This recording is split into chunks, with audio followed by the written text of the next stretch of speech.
On Thursday morning, Governor Stitt said an education budget deal was, quote, so close. On Thursday evening, Senate Leader Greg Treat said not so fast. With more on that and other session news, I spoke with Quorum Call publisher Shawn Ashley. Okay, Shawn, what's the latest on the education impasse between the Senate and the House and the governor? Well, a big meeting on Monday resulted in a proposal, not a deal, that was taken to House and Senate Republicans.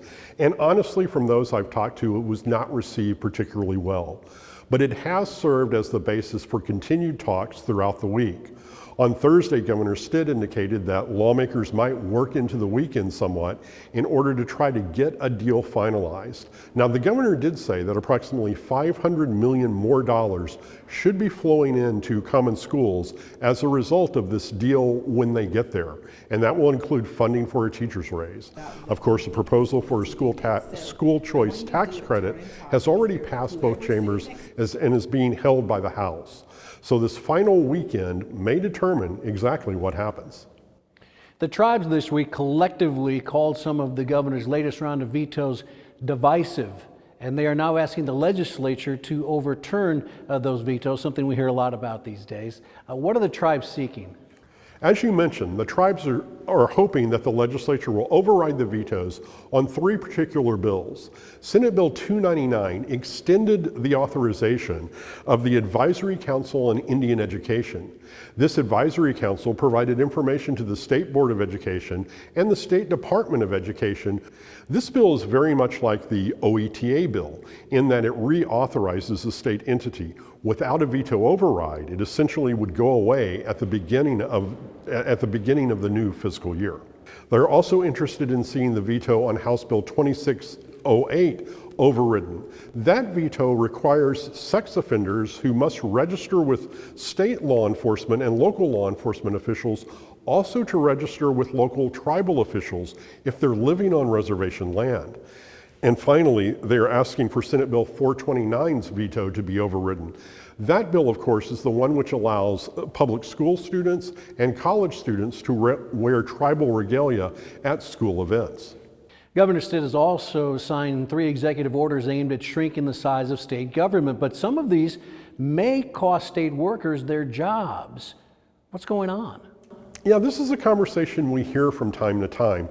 The governor is asking for state agencies to report on positions that were created as a result of either state, federal, or even private grants dating back to 2020, and whether those grants are continuing and how those jobs today are being funded and how they'll be funded in the future. The governor seemed to indicate that if those grant monies were running out, there's a possibility that the state may not step in to fill that hole, and so potentially those jobs could go away. A joint committee is moving forward with allocating ARPA funds. What are they proposing? Lawmakers have been working on distributing the nearly $2 billion of American Rescue Plan Act funds for nearly 2 years now, and they're nearing the end of that process. A number of projects were on the agenda for consideration on Friday, and if approved, they will then be put into bills that the legislature will consider.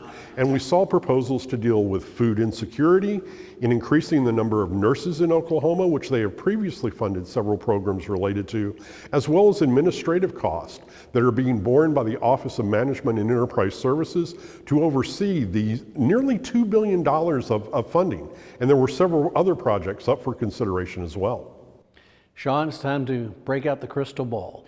Do you anticipate we will sine die or end the session on time, or do you foresee a special session? Well, let me answer that 2 ways. First of all, they have to sine die by 5 p.m. on May 26th. It's a constitutional requirement.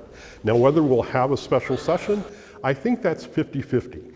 It really depends on what lawmakers are able to do in terms of crafting that education funding agreement and then put it into bills and get it passed. If they're not able to do so by the 26th, which is a possibility, they would then probably come back in a special session to focus solely on that issue.